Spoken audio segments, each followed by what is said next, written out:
Sheriff Sandra Mitchell had seen her fair share of crime scenes in her 15 years on the force, but this was unlike anything she had encountered before. It was January 2011 in Crestwood County, Ohio, and winter had turned the area into a vast expanse of white. The temperature had dropped below zero for 3 straight nights, creating a bone-chilling cold that seemed to freeze your breath in your lungs. The call came in at 3:47 a.m. A passing driver had spotted an abandoned car on Blue Ridge Road, roughly 7 miles outside of town. The engine was still running, the driver's door wide open, but there was no sign of anyone around.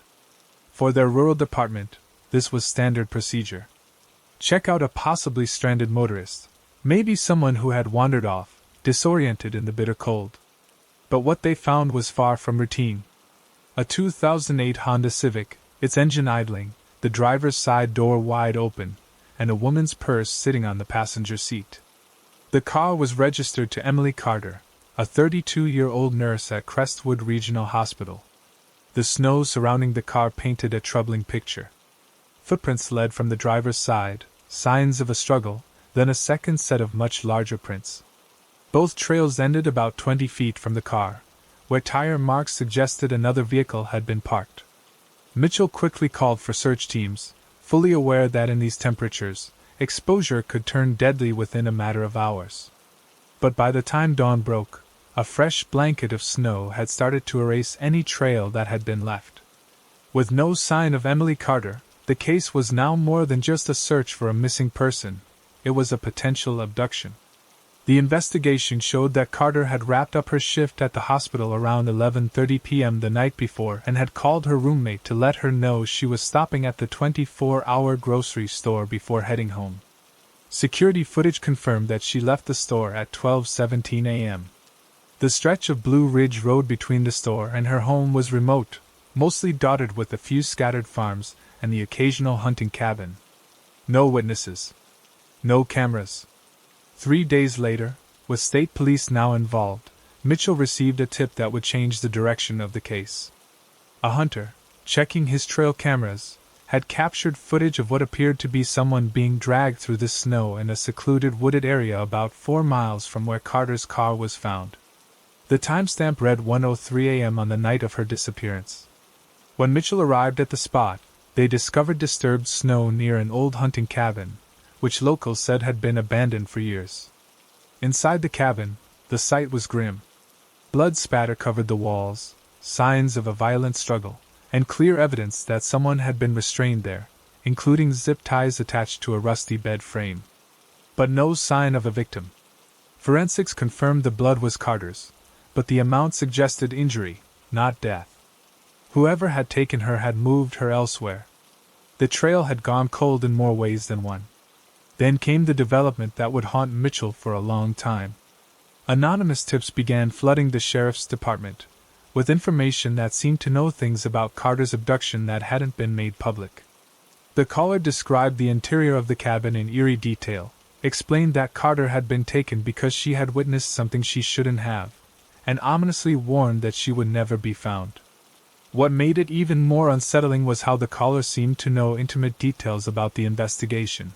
Specific evidence only the team would know, referencing private conversations among officers, even describing what Mitchell had been wearing when she first examined Carter's car. "You won't find her because you're looking in the wrong places," one message read. "The person you're looking for knows your next move before you make it." Mitchell began to suspect that someone within her own department might be leaking information. In an attempt to get to the bottom of it, she restricted case details to a smaller, more trusted group of deputies and began feeding different officers false information, hoping to catch a leak. 2 weeks after Carter's disappearance, another tip arrived. This time, a hand-delivered envelope containing a hospital ID badge, Carter's badge, stained with blood. Surveillance footage showed a man in a delivery uniform dropping the envelope off at the sheriff's office front desk. When authorities tracked him down, the delivery man couldn't recall who had asked him to deliver the package. The note inside read, "I'm watching you fail." Mitchell ordered a full review of the hospital staff, focusing on anyone who may have had contact with Carter. One name kept coming out, Greg Dawson, a hospital security guard who had been fired 3 months earlier after multiple complaints from female employees about his inappropriate behavior. Carter had been one of the people who filed complaints, leading to Dawson's termination. His employment history revealed a troubling pattern. He had worked at 3 different hospitals over 2 states, leaving each time after similar allegations surfaced. Before working as a security guard, he had briefly been a corrections officer and even worked as a police dispatcher in a neighboring county. When officers went to Dawson's house to question him, they found it empty. His mail had piled up, and there was no sign of him for at least a week. A search of his property turned up something chilling. A hidden room in the basement filled with newspaper clippings about missing women from across the Midwest, spanning nearly a decade. But they found no physical evidence linking him to Carter's disappearance. The investigation came to a standstill. Weeks turned into months, and Mitchell couldn't shake the feeling that the anonymous tips were somehow linked to Dawson. He seemed to be taunting them, boasting about his knowledge of police procedures. Yet, despite all the leads, there was no body, no concrete evidence to move forward with. For now, the case remained a missing persons investigation. 6 months after Emily Carter's disappearance, Sheriff Sandra Mitchell got a call from a detective in Ohio. They had arrested a man for attempting to abduct a nurse in a hospital parking lot. The suspect, Greg Dawson, had been found with newspaper clippings about Carter. Mitchell didn't waste a second. She drove to Ohio right away. When she walked into the interrogation room, Dawson greeted her with an unsettling smile. "Sheriff Mitchell," he said before she could even speak. "You look just like your photos." What followed was a psychological game of cat and mouse. Dawson denied any involvement in Carter's disappearance, but his knowledge of the case was almost too precise. He referenced the evidence found at the cabin, the witness statements, and even brought up the weather conditions from the night Mitchell had first examined Carter's abandoned car. "It must have been cold out there on Blue Ridge Road," he said casually. "The kind of night where your breath freezes in front of you." Mitchell pressed harder. "How do you know what I found at the scene?" she asked. Dawson's grin widened. "Maybe I was there," he responded. Mitchell's patience was wearing thin. "Where is Emily Carter?" she demanded. "Where you'll never find her," Dawson replied. "But I could take you there." What followed was a deal that felt both unsettling and necessary. Dawson agreed to lead them to Carter's remains in exchange for considerations in his sentencing for the Ohio case. Mitchell knew this might be the only way to bring some closure to Carter's family. So, on a cold autumn morning, a convoy of police vehicles followed Dawson's directions deep into state forest land, nearly 40 miles from where Carter's car had been found. They reached a remote clearing, and under a shallow grave, forensic teams unearthed Emily Carter's remains. What Dawson revealed during his confession afterwards sent a chill down Mitchell's spine. He had acted alone, no accomplice, no help from inside the department. His inside knowledge didn't come from an accomplice, it came from something far more disturbing. Dawson had been watching the investigation unfold. "I was standing in the trees when you found her car," he said, speaking with an unsettling sense of pride. "I watched you go over the scene. I heard you talking about the evidence. I followed your search teams. I was at the cabin when your officers were processing it, just outside in the woods, listening. I've been to the sheriff's office dozens of times during your investigation, walking right past your deputies. No one notices a delivery guy, a repairman, someone in a uniform who looks like he belongs." But the most unsettling revelation of all was about Mitchell herself.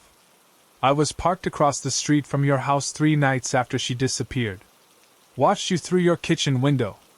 You were drinking coffee, going over case files. You looked different with your hair down." The details stung. Mitchell had worked late that night, her hair loose after a shower, visible from the street through her kitchen window. The thought that Dawson had been so close, watching her, shook her sense of security in a way that would never fade. The trial that followed revealed the full scope of Dawson's crimes. 7 women across 3 states, spanning 11 years. He had stalked his victims, held them captive, and eventually killed them. But he hadn't just been watching his victims, he had been studying the investigators as well, gathering intel and staying one step ahead. His background in law enforcement had given him a unique edge.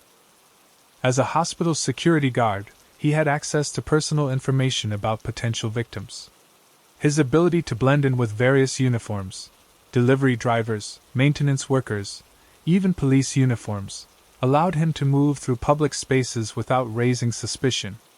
"People see the uniform, not the person," he explained during his testimony. "I could walk into most buildings without anyone questioning me." For Sheriff Mitchell, the case changed her forever. She installed security cameras at home, varied her routes to work, and ensured that case discussions took place only in secure rooms, far from potential eavesdroppers. The Carter case became required study at the State Police Academy, with Mitchell frequently giving lectures on what she had learned during the investigation. Her central message to the cadets was always the same. "The most dangerous predators aren't just watching their victims. They're watching you," she would say. "Studying how you work, learning your patterns and procedures. While you're looking for them, they're looking right back at you, sometimes from much closer than you think." Dawson is currently serving multiple life sentences without the possibility of parole. According to prison guards, he keeps a collection of newspaper clippings about his cases in his cell. Not just the crimes themselves, but photos of the investigators, including one of Sheriff Mitchell at a press conference. Her face is resolute, but what he knew, what she hadn't known, sends a shiver down her spine to this day. Sheriff Rachel Brooks had spent 20 years in law enforcement, patrolling the quiet farmland and small towns of Brookfield County, along the Columbia River. At 45, she had dealt with everything from domestic disputes to armed robberies. But nothing had prepared her for what would unfold on a scorching August morning in 2013. The call came in just after dawn. A farmer checking his fields had spotted what he thought was a mannequin in his drainage ditch. By the time Brooks arrived, the heat was already unbearable, shimmering above the cornfields that seemed to stretch endlessly in every direction. The farmer, an elderly man in his 60s, led her to the scene without saying a word, his face grim. What waited in the ditch, however, was far from a mannequin. The body of a young woman was found partially submerged in a muddy drainage ditch, positioned with an unsettling precision. Her arms were crossed over her chest, and her hair was carefully arranged around her face. What stood out most was her attire, a blue dress that looked like it belonged to a different era, immaculate despite the surrounding muck. "That's not how I found her," the farmer said in a low voice. "She was face down when I called you. Someone moved her after that." A chill crept down Sheriff Brooks's spine, despite the suffocating summer heat. The scene had been tampered with during the 27 minutes between the farmer's call and her arrival, enough time for someone to come back and reposition the body. The investigation revealed the woman was Teresa Langley, 24, reported missing 3 days prior, from a town 40 miles away. The cause of death was strangulation, but there were several oddities noted by the medical examiner. Her body had been washed thoroughly, her nails trimmed and painted, and her hair styled. The blue dress she wore was from the 1950s, something Teresa didn't own, according to her roommate. Most disturbing of all, traces of formaldehyde were found on her skin. "Someone tried to preserve her," the examiner explained to Brooks. "Not in a professional way, but they definitely made an attempt. And they dressed her like she was being prepared for display." 2 weeks later, it happened again. Another young woman, found in an isolated location, positioned carefully, dressed in vintage clothing. This time, a yellow sundress from the 1960s. As with the first victim, it was clear that the body had been moved, cleaned, and posed again. The victim, Melissa Carver, had been missing for 5 days. By the third victim, discovered in late September, a pattern had begun to form. Each woman was strangled, cleaned, and dressed in clothing from a different decade, arranged in a posed position. Each victim was placed in a location where they would be discovered relatively quickly. And in every case, evidence suggested that the killer had returned after the body had been found. "He's watching us," Brooks said to her team of investigators. "He's coming back to see how we react to his displays." The FBI was brought in, along with behavioral analysts who crafted a chilling profile of the killer. They speculated that the killer was likely a middle-aged man, highly functional in society, with a deep interest in collecting vintage items. They believed he viewed his victims as additions to a collection, each one representing a different era. "He's picking women who physically resemble the ideals of those times," the lead profiler explained. "Then he creates perfect representations through clothing, makeup, and posing." The fact that he returned to watch the discoveries indicated that he viewed his actions as a form of art, like an exhibition. The breakthrough came unexpectedly in November when Officer Blake Morgan was reviewing traffic camera footage near the second crime scene. 6 minutes after the estimated time of the body's discovery, a vintage car, a 1968 Oldsmobile Cutlass, was captured driving slowly past the scene. The same car was spotted again near the third crime scene, this time 17 minutes after the body was found. The car was registered to Edward Phelps, 58, a respected antiques dealer from downtown Brookfield who specialized in mid-century Americana. A preliminary background check turned up nothing suspicious. No criminal record, a long-standing business, and active involvement in the local historical society. Brooks had even bought a vintage desk lamp from his shop years ago. Instead of confronting Phelps directly, Brooks authorized surveillance. For 3 days, officers followed his routines, noting his solitary lifestyle and his frequent trips to a farmhouse he owned outside of town. On the 4th day, they observed him loading what appeared to be a rolled carpet into his car and heading to the farmhouse. The search warrant was executed at dawn. What they found inside the farmhouse would stay with Brooks for the rest of her career. The main floor appeared typical, dusty and underused, but nothing suspicious. The basement, however, had been transformed into something far more sinister. 6 rooms, each meticulously decorated to represent a different decade, from the 1950s through the 2000s. Every room was like a time capsule, complete with period-appropriate furniture, wallpaper, and lighting. In the center of each room stood a display case containing a full-sized mannequin dressed in vintage clothing. 3 of these cases were empty, matching the 3 women who had been murdered. A 4th case, in the 1970s room, contained the body of Patricia Mills, a woman missing for 2 weeks from a neighboring county. Patricia had been posed standing, dressed in a floral polyester dress, her body partially preserved through amateur embalming techniques. Next to her, on a period-appropriate side table, lay the tools of Phelps's trade, surgical instruments, embalming fluids, makeup. The forensic team made another shocking discovery in a hidden room behind the furnace. Detailed journals dating back 5 years documented Phelps's philosophy on his collection. Initially, he had used mannequins for his displays but found them lacking in authenticity. The journals revealed his disturbing shift to using human subjects, including his research into embalming methods, and the criteria he used to select women who embodied the essence of each decade. Most troubling were the hundreds of photographs showing his victims in their respective decade rooms before they were transported to their final exhibition sites. The journals suggested that Phelps chose public discovery locations for his bodies because, in his mind, art needed an audience. When Brooks interviewed Phelps after his arrest, she was struck by his calm, almost academic demeanor. He spoke of his victims as if they were contributions to a historical preservation project, and he seemed genuinely puzzled by the horror his actions had caused. "I gave them permanence," he explained quietly, his voice soft. Phelps leaned back, his voice steady as he spoke. "In my rooms, they will never change, never grow old. They'll always be perfect representations of their time, frozen in their prime." When Brooks pointed out that he had taken their lives, he just shook his head. "I gave them new lives," he said with a calm, almost philosophical air. "Better lives. They were nothing before. Now they're everything." What rattled Brooks the most wasn't just his twisted justification, it was his unnerving level of detail about the investigation. He had been listening to police radio frequencies, attending town meetings about the case, and casually striking up conversations with officers in his antique shop about the progress of the investigation. In his journal, he had taken notes on their methods, pointing out flaws with a chilling detachment, remarking on where the police had overlooked evidence or misinterpreted clues.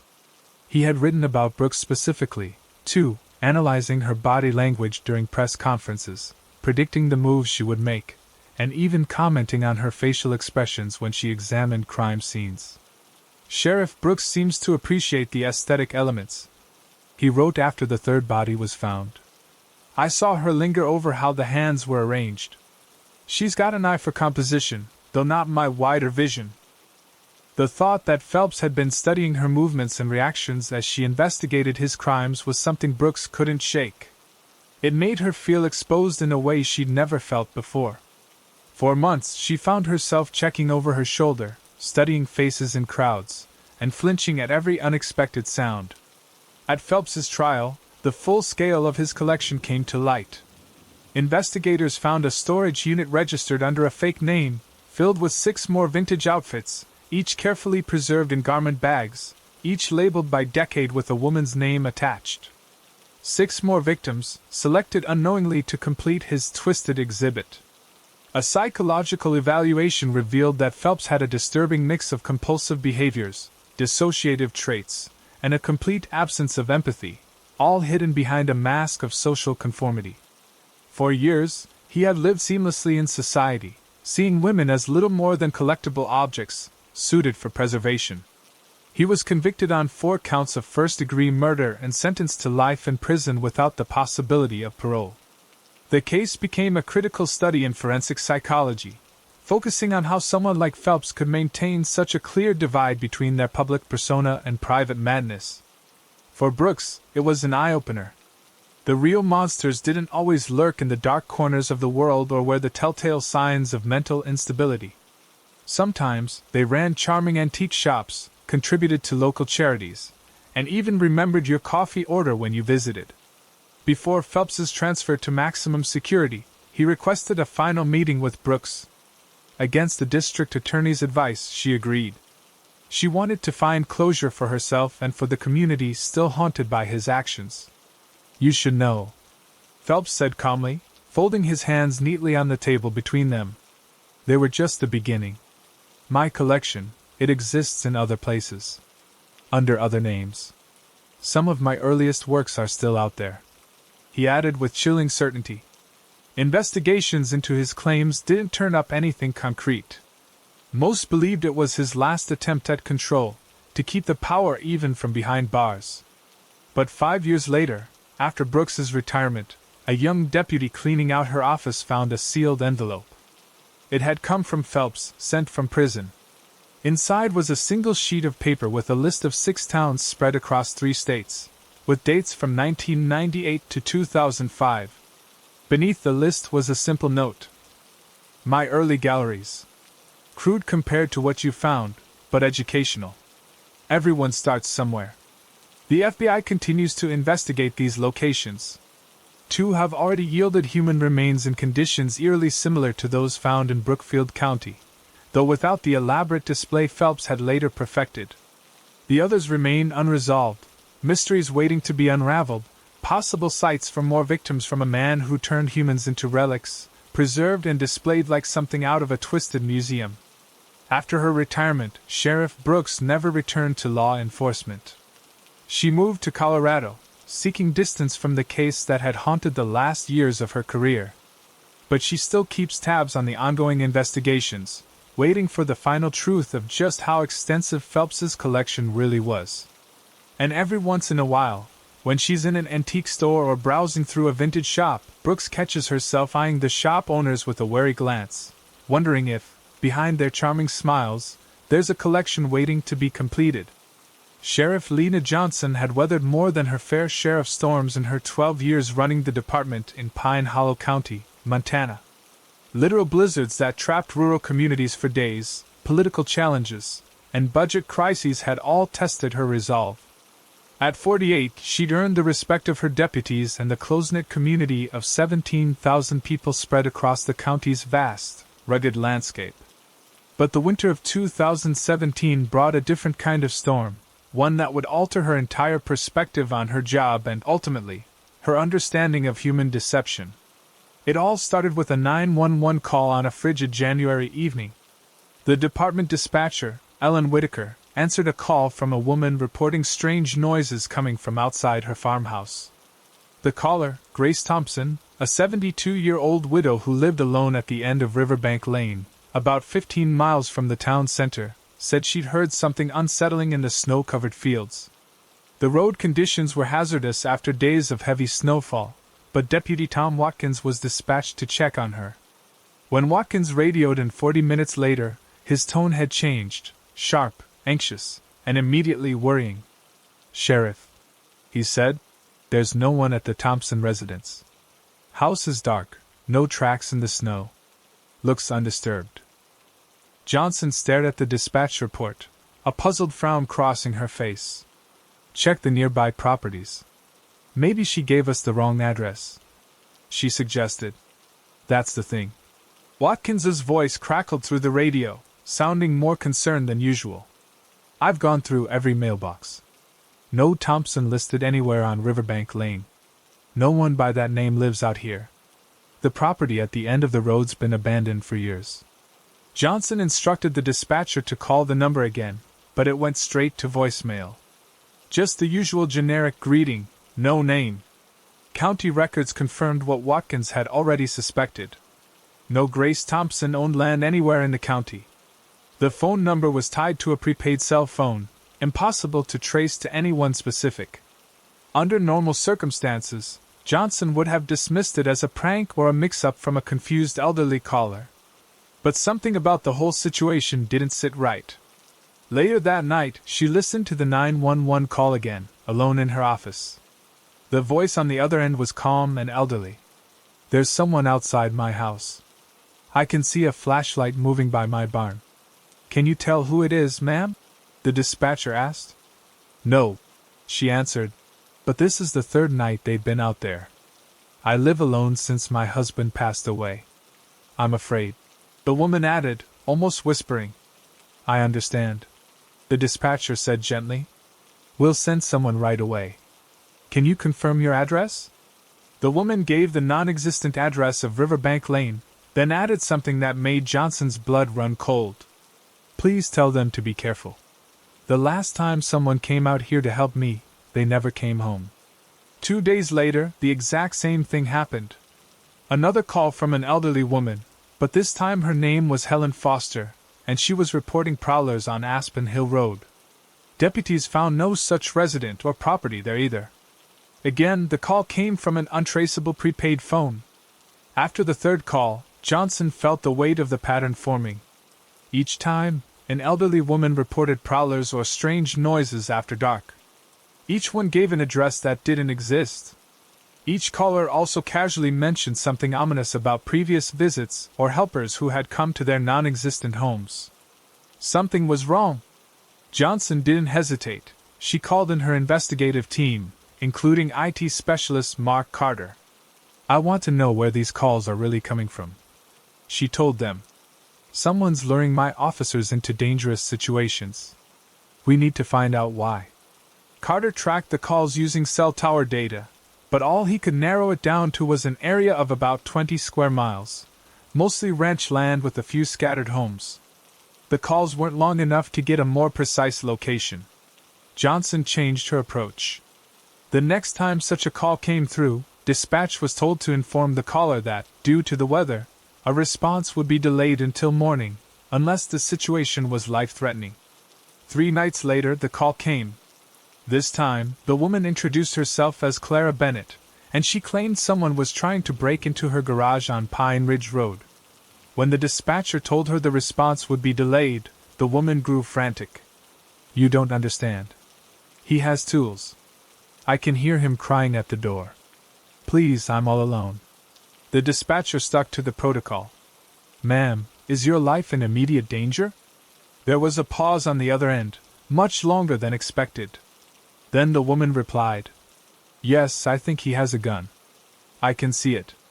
Johnson, who was listening to the call, instructed the dispatcher, "Keep her talking. We need more time to trace this call." But the woman seemed to sense something was off. "He's coming toward the house. I have to hide. Please hurry." Then, the line went dead. This time, Carter had prepared for just such an outcome. The extended call allowed him to narrow the location down to a 3-mile radius. Johnson ordered her team to search every property within that area, especially those that had clear views of county roads. 2 days later, Deputy Watkins noticed something strange about an old hunting cabin set back off Blue Ridge Road. Though the cabin looked abandoned, fresh tire tracks led to a shed behind the building. When Johnson arrived with a search warrant, the findings inside the shed shocked everyone. A small table held 3 prepaid cell phones, a voice modifier, and printed maps of the county, with certain roads highlighted. On the wall, there were detailed schedules of patrol shifts, personnel assignments, and even changes in the department's operations. The most unsettling discovery was a bulletin board full of photographs, surveillance images of every deputy, including Johnson herself, taken while they were out on patrol. Beneath each photo were handwritten notes about each officer's habits and patterns. One deputy takes Pine Ridge Road at 2:15 a.m. during night shifts. Always responds solo to calls in Eastern Sector. Female, small build, carries a Glock 17. Vulnerable. Inside the cabin, they found more evidence of long-term surveillance, high-powered scopes, a police scanner, night vision gear, and notebooks filled with detailed notes on department operations dating back nearly 6 months. But there was no sign of the person who had been living there. The investigation revealed that the cabin had been purchased just 3 months earlier by someone using the name Michael Adams. The payment had been made in cash from a private savings account. The seller had little to report about the buyer, just an ordinary guy looking for a hunting spot. In his mid-50s, kept mostly to himself. The real breakthrough came from an unlikely source, a state trooper who had reviewed the case file and noticed striking similarities to incidents that had occurred in eastern Nevada 2 years earlier. In those cases, someone had made fake emergency calls, tricking officers into responding to remote areas. During those investigations, officers had reported being followed on their way back, and in 2 instances, their vehicles were disabled using caltrops, spiked devices placed on isolated roads to puncture tires. The identity of the suspect was never found, but the trooper had kept detailed notes on the case, and the methods used were far too similar to be a coincidence. Johnson finally connected the dots. This wasn't just a series of random calls. The perpetrator was carefully observing her department, studying its patterns, testing how the officers responded, and likely preparing for something far more dangerous than just making fake calls.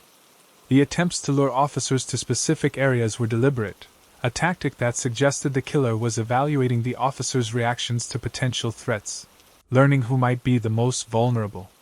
With that realization, Johnson acted quickly. She imposed immediate security changes.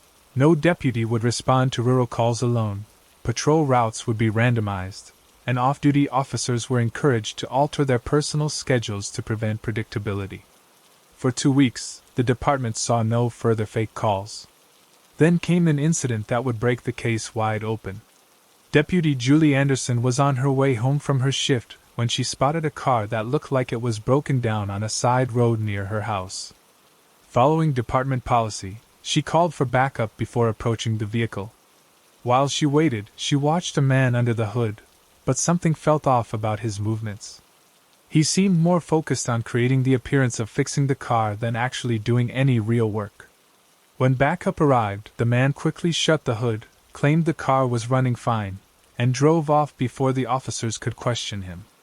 But Anderson had taken a photo of his license plate.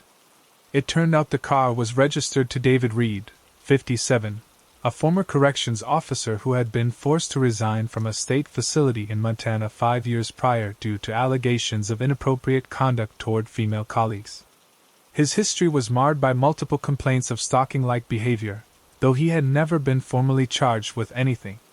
The most significant detail: his last known address was in eastern Nevada during the time of the fake emergency call incidents. Officers went to Reed's apartment in a neighboring county, but they found it empty, save for some basic furniture and several boxes of surveillance equipment, similar to what they had found in the cabin. Reed had vanished. Over the next few weeks, the pieces started to come together. Reed's phone records revealed that he had been in contact with police departments across 3 states, sometimes simply listening to dispatchers, other times making false reports that would bring officers to specific locations where he could observe them. His computer contained hundreds of photos of officers, mostly women, taken during routine traffic stops or patrols. The most chilling discovery was a document titled Approach Strategies. This document laid out detailed plans for isolating officers in remote areas, including the fake emergency calls.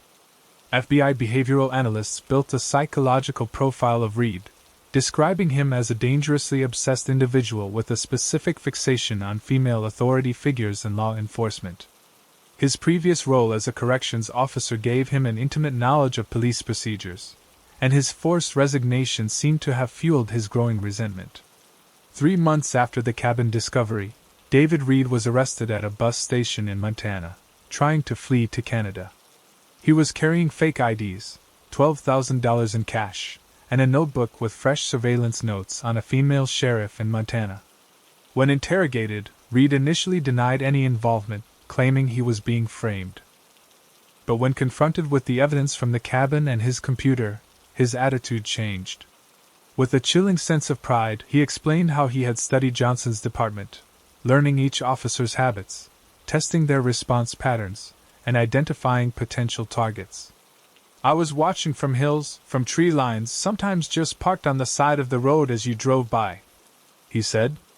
"I could have reached out and touched your cars." When asked about his intentions, Reed became more evasive. But the Approach Strategies document contained specific plans for abducting a female officer by disabling her vehicle on a remote road. In the end, Reed pleaded guilty to stalking, conspiracy to commit kidnapping, and several charges related to the fake emergency calls. He was sentenced to 22 years in federal prison. For Sheriff Johnson and her team, the case marked a permanent shift in how they viewed their own safety. The realization that someone had been quietly studying them, tracking their movements, learning their habits, identifying their weaknesses, without them even knowing, was deeply unsettling. In response, Johnson overhauled department protocols. Patrol routes were randomized, officers were required to have partners when responding to remote calls, and frequent checks for surveillance equipment were conducted in both the department and officers' homes. Training focused on identifying stalking behaviors and recognizing when they were being watched. "We spend our careers looking out for the obvious dangers," Johnson later wrote in a law enforcement journal. "But Reed gave us a hard lesson about the dangers we can't see.